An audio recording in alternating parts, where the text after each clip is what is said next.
Hi, I'd like to say a few words today about my cornets, my musical instruments. And as background, I can tell you that when I was in my mid-50s long ago, I decided to have a go at learning to play some traditional jazz, and I eventually met other people and got playing in a band and so on. But recently I've just had to give up. I'm too old, I can't do it anymore. I can't even travel to gigs like I used to. So I'm going to just show you the three cornets I'm left with in my retirement. I also had a few trumpets from time to time, got rid of all of those. Much preferred playing the cornet, don't really know why, but that's just how it was. Anyway, here we go then. Let's have a look at my three surviving cornets. I'll be quite happy to get rid of two of them, but one, as you'll see, I'm certainly going to keep. This first one is very close to its 25th birthday. It's a Yamaha Maestro 6335, and the story behind it is that I wanted a second-hand cornet way back in 1996, and I went into a very famous music shop in Hertfordshire in England, and I was looking for a second-hand cornet, but the salesman persuaded me to try this Yamaha Maestro, which was brand new at the time. And it was so wonderful, I simply had to have it. And so I've been using it ever since. The trouble is, in very recent months, the tuning slide here has absolutely frozen. I just cannot move it. As you see, the cornet came with tuning slides on the first and third valves. They're becoming very difficult to move as well. It has the water key style water outlets, two of them. And that's how it is. It's a very popular cornet, I believe, in England amongst the brass band players, and it had at its best a really lovely tone. Fortunately, now that it's more or less frozen and I can't do anything with the tuning, it has frozen into virtually perfect concert pitch. So it's still fine to play, if provided that the rest of a band is absolutely in concert pitch. But I'm hardly playing it at all, even to just mess about on these days. And if I find somebody to give it to, that's what I shall be doing shortly. But I'll just try and play a few notes on it just to give you a final introduction to it.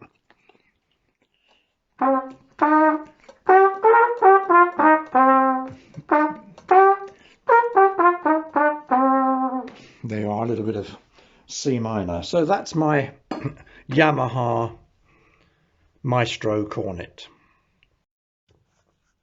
Here is my second cornet. This is a Courtois Cornet 106, French made, and I bought this about 2 years after the Yamaha. It's very similar. At the time, quite a lot of top players in England were using this cornet and saying how good it was, and I decided I had to have one, and I got it from a music specialist in Manchester. And it's silver plated, unlike the Yamaha, but it's got similar water valves, and it has the tuning slides as well, triggers.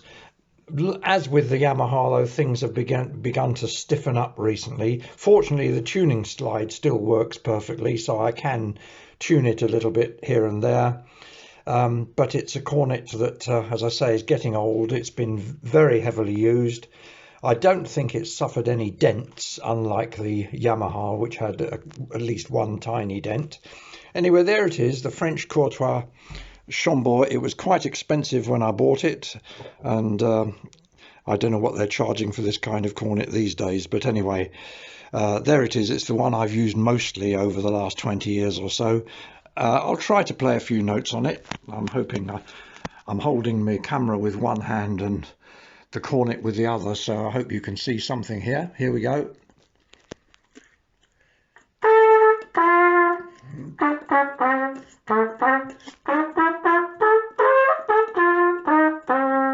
Okay, that was a little bit of the key of F, F7th. So that's the Cornet Sorry, the Courtois Chambord is the name of it, trying to get the French pronunciation right. Courtois is the manufacturer, Antoine Courtois, AEC is his symbol there. Well, finally I come to my pride and joy.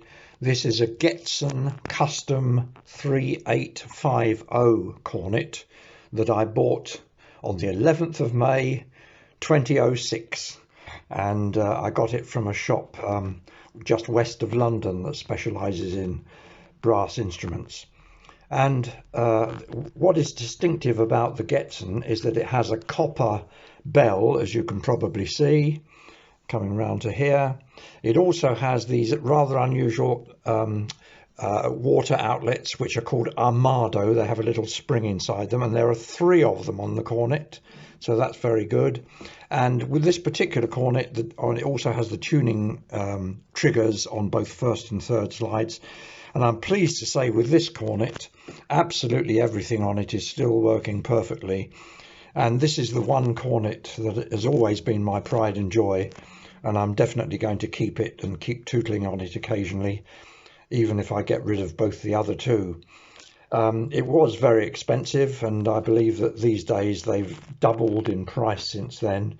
It really is a beautiful work of art, as I say. It's a most magnificent state-of-the-art cornet, in my opinion, made in America, of course. I must say that playing it compared with the other 2, it takes a little bit of getting used to, because it seems to require just a tiny bit more effort. But once you have got the feel of it, after a few days, it's lovely to play, and easily the best of the 3, I think, for general purposes. Again, I'm trying to get myself into a position where I can perhaps play a few notes just to let you hear the Getzen. So see what I can do here.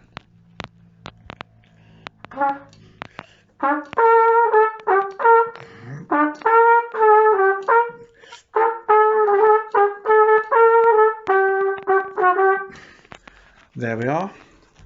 That was a little bit of G minor. Right, so I don't think I can say any more about that, but as you can see, it is an absolutely lovely instrument, and the copper does give it something special.